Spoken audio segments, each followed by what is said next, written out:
Three, two, one.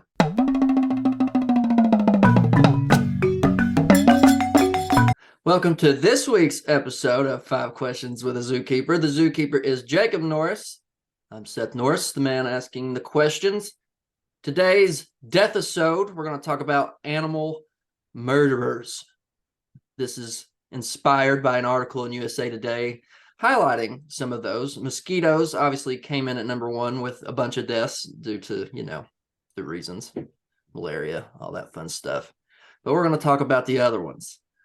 Coming in at number 2 on that list, freshwater snails, 200,000 deaths per year.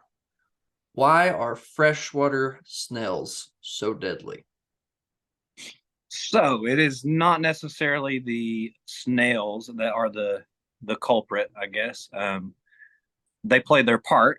They release parasitic worms or blood flukes, which cause a disease called schistosomiasis. It is both an acute and a chronic disease.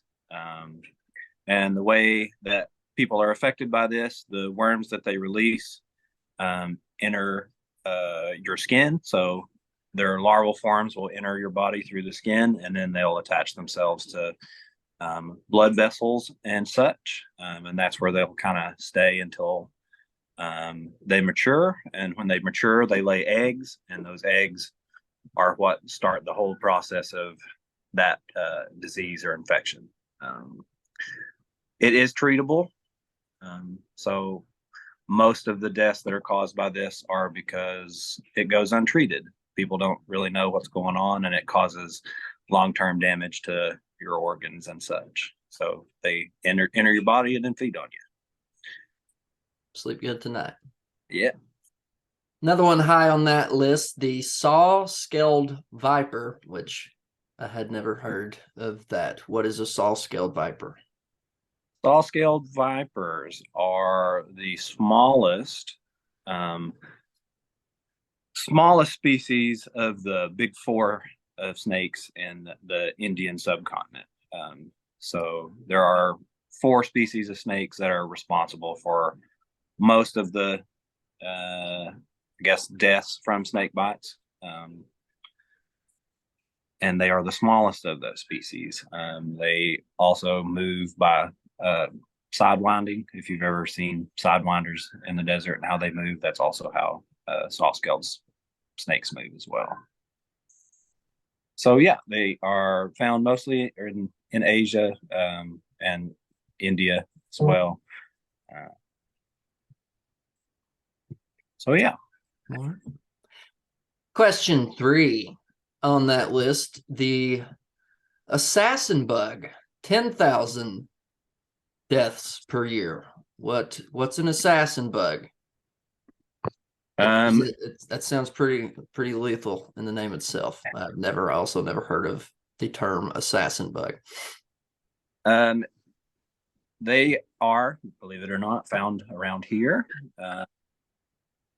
Assassin bugs, similar to the snails, they're not necessarily the culprits. They are also known as kissing bugs or kissing beetles. And they got that name because most, I guess, early on when people started noticing the disease that it causes, it would pop up on people's faces. So it was known as a kissing bug because it was close to people's mouths. The parasite that they release causes what's called Chagas disease. It is transmitted by insect vectors. So the assassin bug is that vector. And it is estimated that as many as 8 million people in Mexico, Central America, and South America have Chagas disease. It's another one that is treatable, and a lot of the deaths are caused because it goes untreated. So, yeah, and it is transmitted from the assassin bugs, like if they bite you, or from their feces. So yeah, most of it in Mexico, huh? Don't let the politicians hear. Don't let the politicians hear about that one. Okay, another one on that list.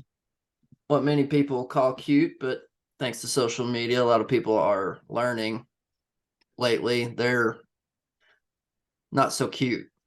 Hippos, 500 deaths per year.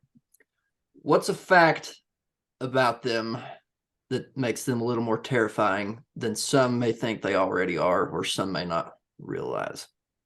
Um, they're very territorial, so that's what most of the issues with hippos it has caused because they are protecting their territory.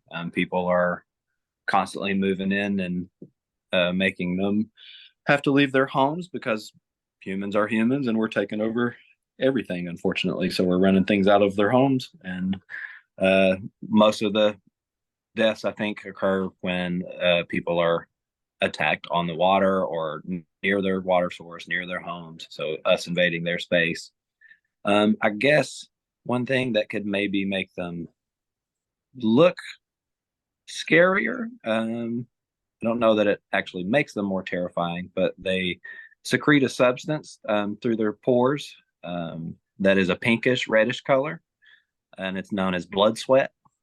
So that substance kind of covers their skin and protects them from the sun. It's also keeps them moisturized. But yeah, blood sweat. So anything that sweats red, could be a pretty intimidating thing to see. Yeah. And Yeah.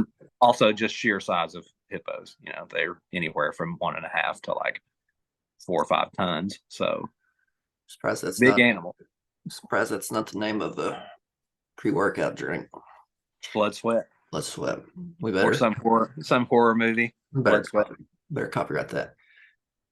Okay, number 5. Scorpions coming in at 2,600 per year. A little surprising to me. There's still that many people dying from scorpions. 2023. Some are poisonous, some aren't. So how many scorpion species are there? How many of them are poisonous? Well, there are somewhere between, I think, 1,500 and 2,000 species of scorpions. However, only I think it's 35 to 40 of those species are venomous. So just a quick thing on that. Poison is something that you ingest.